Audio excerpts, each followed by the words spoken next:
ఏంటి మావా అసలుకి ఈ శివాలయం ఇలా ఉంది. ఇక్కడ పూజలు యాగాలు హోమాలు అన్ని ఫ్రీగా చేస్తున్నారు. హలో మావా, మనం ఇప్పుడు ఎక్కడున్నామంటే మన నెల్లూరు జిల్లాలో దగదత్తి మండలంలో ఉన్న శివాలయంలోనే ఉన్నాం. లోపలికి రాగానే 5 శివలింగాలకు మధ్యలో నందికి ముందు శివుడున్నాడు. అసలుకి శివుణ్ణి ఇలా చూస్తుంటే కళ్ళు చెదిరిపోయాయి మావా. అలాగే శివుణ్ణి చూసి లోపలికి వస్తే మన నెల్లూరు జిల్లాలో ఎక్కడా లేని అతిపెద్ద నందీశ్వరుడైతే ఉన్నాడు.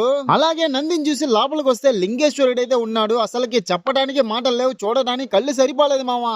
ఇంత పెద్ద శివలింగాన్ని ఇంతకు ముందు నేను ఎప్పుడూ చూడలేదు, ఎక్కడా చూడలేదు. అంత అద్భుతంగా ఉంది.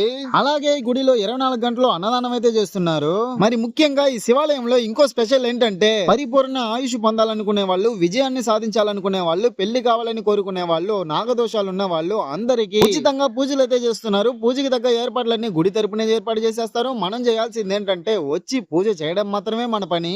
ఇంత అద్భుతమైన శివాలయంకి మీరు ఇంతకు ముందు వచ్చున్నారా లేరా అనేది అయితే కమెంట్స్ లో అయితే చెప్పండి. అలాగే వీడియోకి లైక్ కొట్టు మావా.